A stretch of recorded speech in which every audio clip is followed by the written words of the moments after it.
UW360 is proudly supported by Pacific Office Automation, copy, print, workflow, and IT. Problem solved.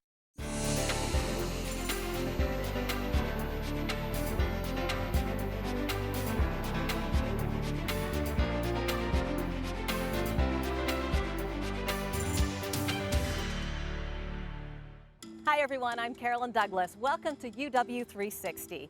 We're joining you today from the beautiful University of Washington Bothell campus. UW Bothell recently celebrated its 25-year anniversary, and it is now the fourth fastest growing public university in the country. They have a lot to celebrate around here, and we can't wait to tell you more about it a little later in the show. We'll also get some financial insight into the UW in another BECU Husky Money Moment. And we'll meet the other Husky football team, the UW Rugby Club, which dates all the way back to 1889 and is now gaining national recognition. But first, there's been a lot of talk about concussions over the last few years, amid a growing concern about how they affect people's brains. Now a UW professor is helping address the issue by showing us what the latest studies have to say about it all. But he's doing that by ditching the textbooks and turning to kids and some cool experiments in a new show on UWTV called BrainWorks.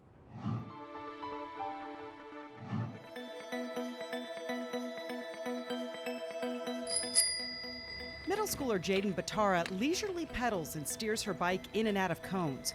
But this is as fast as Batara will bike. With cameras trained on her, she'll repeat this exercise over and over. Jaden is part of the video production called BrainWorks, focused on sports-related concussions. I didn't know a lot about it. I had heard about them and knew kind of what it was. Teens like Jaden and their families make up an audience that UW research associate and BrainWorks host Dr. Eric Chudler wants to reach. I think it's just to know how mysterious the brain is and how much we don't know about the brain. And so by knowing more about the brain, by learning more about the brain, we understand this mysterious 3 pounds of tissue in our heads. How many of you know someone who suffered a concussion? BrainWorks helps to unravel mind mysteries by dispelling persistent myths like concussions mainly happen to football players. Not just football players. It's very common for women's soccer, wrestling, lacrosse, volleyball, basketball, just about any sport. Concussions are fairly common, but it's not just sports. It can just be happening walking down the street, tripping over the sidewalk and hitting your head. That's why it's really important to know all the symptoms that might happen after you hit your head. We're going to do an experiment just to show how essential they are. We're calling it our egghead experiment. We're going to pretend that these eggs are our heads and the eggs inside are our brain. The question now is how to protect them. Jaden and the other kids use props to demonstrate how a concussion affects the human brain. Done. And last but not least, whose is this? Mine, don't scramble it. Here goes Pearl's.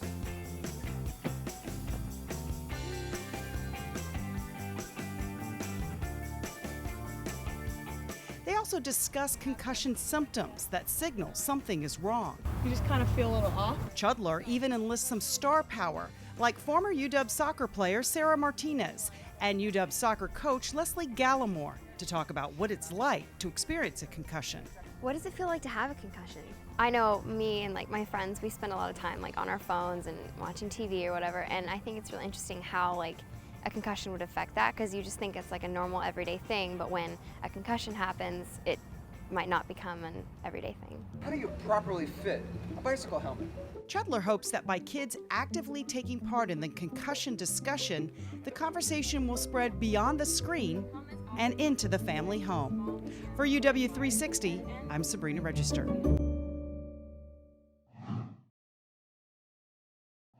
For more information about BrainWorks, including when to see it, just head to our website at uwtv.org/UW360.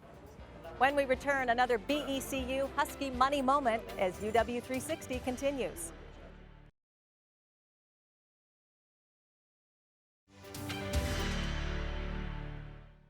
Welcome back to UW360 from UW Bothell. The University of Washington and BECU are reaching out to help make all of us a little more financially literate.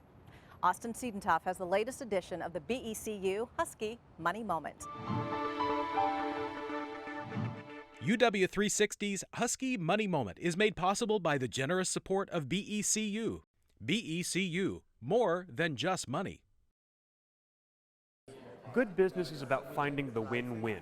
So when the Center for Consulting and Business Development at the Foster School of Business started to pair UW students with local business mentors and local women and minority business owners, the result was good for the school, good for the students, good for the businesses, and good for the community at large. It's a win-win-win-win. Fundamentally, what this experience is about, it's engaging students in solving complex, unstructured, real-world problems, real-world challenges that businesses are facing, to accelerate that business growth, to create jobs across the state of Washington, and to really enhance the student learning. And we have data that shows that it really advances, accelerates student career development. It really grew out of the definition, and our realization that if we're the University of Washington, we need to serve business people in every part of the state of Washington, not just those who are seeking degrees here. So our clients are Ultrafino Panama Hats. They are a small online retailer of hand-woven Panama hats out in Montlake Terrace. Yuri and Yvonne are Ecuadorian natives who moved to Seattle about 10 years ago, a little over 10 years ago, and they have big dreams. They came to us asking for a business plan to take them from their nominal revenues of $500,000 in 2014 to over $6 million by 2019. For Jaron and his team of consultants, developing a plan to help Yuri and Yvonne's business reach that level of success would have been extraordinarily difficult without a little help. Local entrepreneur, Foster School alum, and program mentor Brent Ellis helped the Ultrafino team overcome perhaps its biggest obstacle. There was a big goal around facilities. So these guys were amazingly doing a lot of volume and a lot of dollars basically out of the basement of their house. Recently, Ultrafino has moved out of that house and into a warehouse where greater levels of production can be accommodated. According to one of its founding co-owners, getting out of their comfort zone was the only way to achieve its long-term business goals and financial independence for their families. If you come from zero, you can do it. Just do it with your heart, do it with your passion, sacrifice, and have fun. While they asked for a business plan, we really nailed down and drilled down to what we thought Ultrafino really needed in order to grow their revenues to that six-figure number.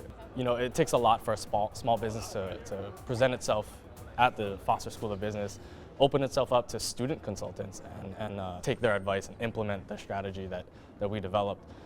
It says a lot about not only the clients, but also about the quality of work that the students here do.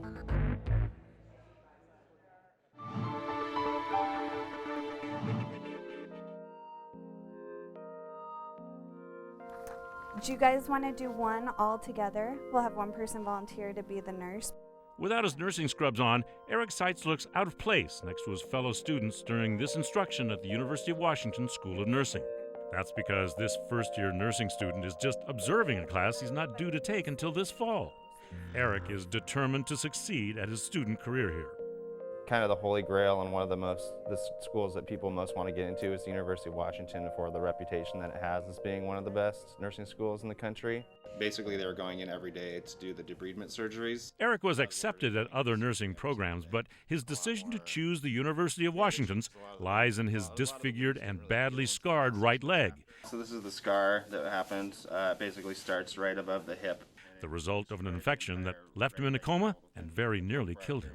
Living in bad environments, not being really clean and hygienic with that behavior, that I ended up getting that infection. Eric grew up in a loving middle-class family in Redmond, but in his teens and early 20s, he chose the street life in Belltown and here in the back alleys of the University District, homeless, drifting from shelter to shelter, and becoming a drug addict. It was his addiction that led him to inject a contaminated dose of heroin into the muscle of his right leg 5 years ago. He was 24 years old. I didn't expect to live past the age of 25, so I was completely accepting with that. I didn't really care either way or another, He arrived at Harborview Medical Center in November of 2008, diagnosed with necrotizing fasciitis, known more commonly and gruesomely as flesh-eating disease. Well, necrotizing fasciitis or necrotizing soft tissue infection is what Grandpa called gangrene.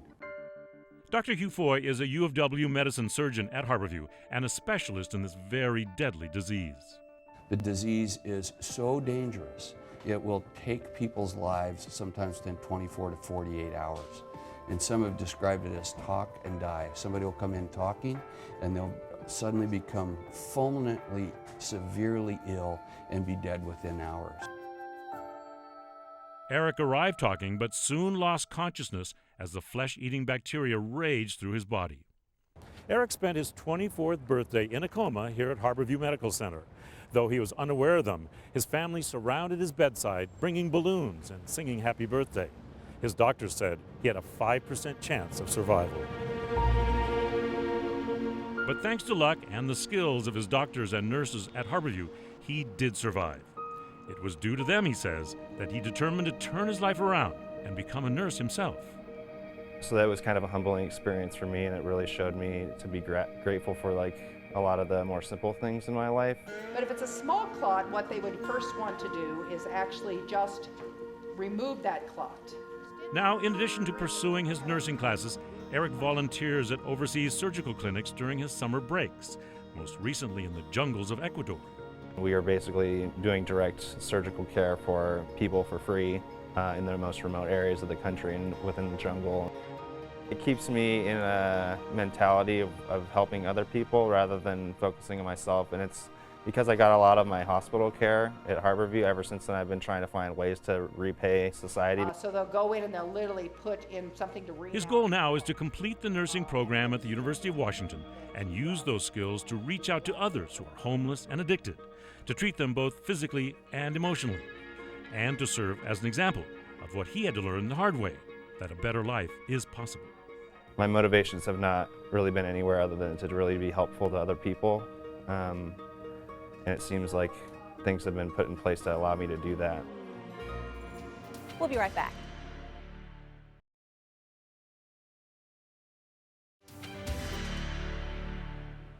Welcome back to UW 360 from beautiful UW Bothell, which just celebrated its 25th anniversary. We'll tell you more about it in just a moment. First, though, a story about the other Husky football team, the University of Washington Rugby Football Club. It dates back to 1889 when the UW played rugby against a team of Seattle All-Stars. The current club was founded in 1963 and has been a Pac-12 champion 5 times. Now it's gaining national recognition with some of the best talent in the country. Rick Garza reports.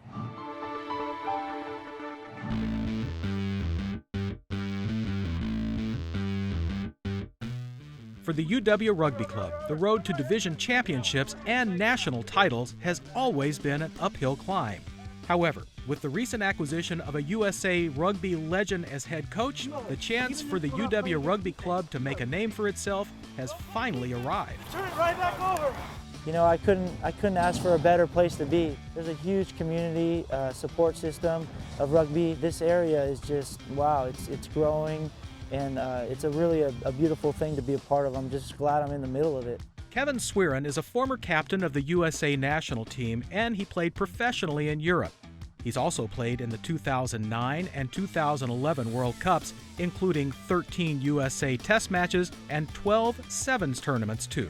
I could ask for a little bit more, but no, I'm pretty happy with how my international career went.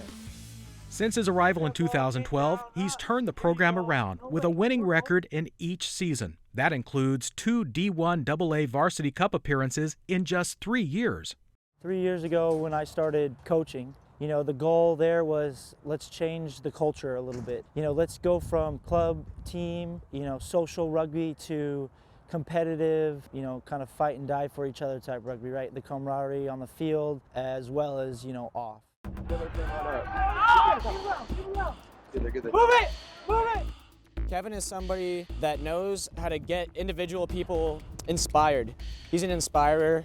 He's made our skill level rise, as well as our conditioning, our competitive play, just immensely so. He even offers up the responsibility of making and keeping club goals to his players. You know, the goals then become how well do these guys want to play? The sky is the limit, to be honest. And so we talk to them about what do they want from this. We will support them as coaching staff for whatever that is. When it comes to game strategy, Coach Swearin always reiterates what he believes to be the most important aspect of the game. You know, the age-old adage of defense wins championships, there's a reason why we've said it for years and years in competitive high-level sports. It's my #1 priority. And then from there, you just, you know, you talk about the little things. Kevin is all about defense. We spend a lot of time on defense every week, and he has said that he would rather win a game 0-3 than win a game 52-17. The other dynamic in creating a better UW Rugby club, scouting for talent in Washington State's All-Star tournaments, because it's there that some of the best talent in the nation come to play. He'd ask me things that a lot of other coaches wouldn't, but like what my weaknesses were during the game that week that I played. So he wanted to know how he could help me improve. The way he went about things, it definitely helped me make the decision. In order for this club to reach its goals of becoming national contenders, the players simply must meet the challenge put before them by Coach Swearin. And that starts with perfecting the fundamentals. There's so many minor parts of the game that if you don't have the fundamentals, it doesn't matter. So we really focus on the basics. 1, 2, 3, go! To learn more about UW Rugby, just head to our website at uwtv.org/UW360. We'll be right back with a look back at an amazing quarter century of accomplishments here at UW Bothell as UW360 continues.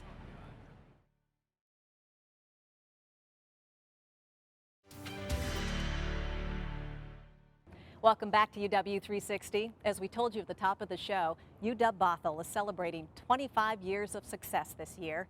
It's hard to believe, but this bustling state-of-the-art campus started with a group of just 13 educators who, under the direction of the legislature and the governor, started a university from scratch to cater to students here in the North End. Today, this is the fastest growing public university in the state, offering more than 45 degrees and programs. But if you talk to the people who've watched this campus grow, it's not about the numbers, it's about the people and how far this campus has come in a quarter of a century.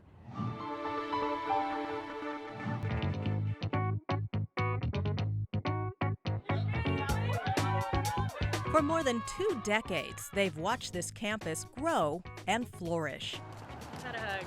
Nice to see you. Bruce Kochis, a senior lecturer in the School of Interdisciplinary Arts and Sciences at UW Bothell, and his former student, UW Bothell Alumni Council co-founder Mary Howesy.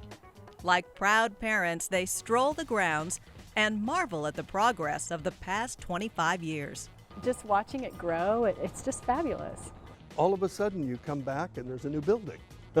It seems that way sometimes. I had the tuna melt. When Bruce started teaching here in 1993, this campus consisted of just one building in an office park in Bothell. It catered to older students with families and jobs, like Mary. We had one little building. I think I had classes in 3 different rooms total. After starting with upper division only, UW Bothell welcomed its first freshman class in 2006. And almost overnight, it seemed, this campus grew up. All of a sudden, you just felt all the energy of all the students on campus, hustling between buildings. 25 years later, this campus boasts state-of-the-art buildings with award-winning architecture, nestled among breathtaking views of Bothell's nearby wetlands and Cascade Mountains. With some 5,000 students and 15,000 alumni, it is now the fastest growing public university in the state.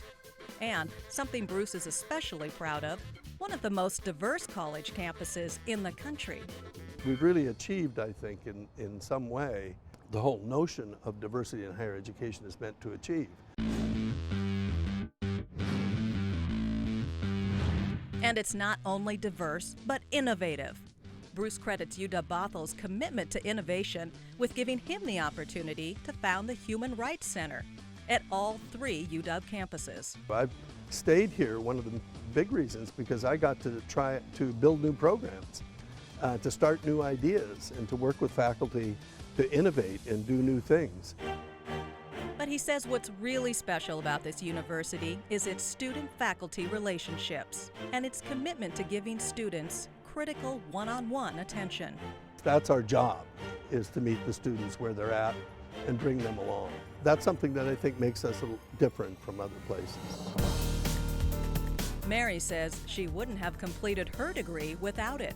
I don't think I believed that it was going to happen before I came here. She says just one class with Dr. Kachis inspired her to switch her major from business to human rights. Literally the first day of class, I knew that was the right place for me, the right fit. She graduated in 2002 with a degree in interdisciplinary arts and science and a minor in human rights. Just one more person whose future was changed by UW Bothell and who, like so many others, is looking forward to what the next quarter century brings. I think it's just made me a better citizen of the world, having been involved with that. My hope is that people won't take it for granted, that they will take advantage of every opportunity that this campus offers in order to keep improving the quality of education. In an ever-changing world, we can't stop and we can't rest on any laurels. And I think it's that kind of dynamic enthusiasm that we might bring to that project that will keep Bothell at the forefront of what higher education ought to be.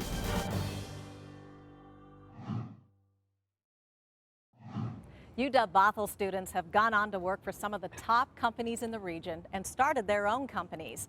And the country's taking notice. In 2014, Money Magazine named UW Bothell number 37 among all the nation's schools and number 10 among all public universities in terms of educational quality, affordability, and alumni earnings.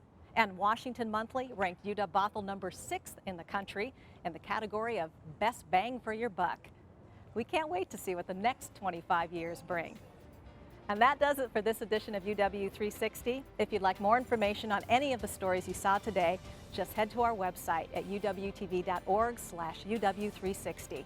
You can also find us on Facebook and Twitter. I'm Carolyn Douglas. Thank you for watching, and we'll see you next time with all new stories from the University of Washington.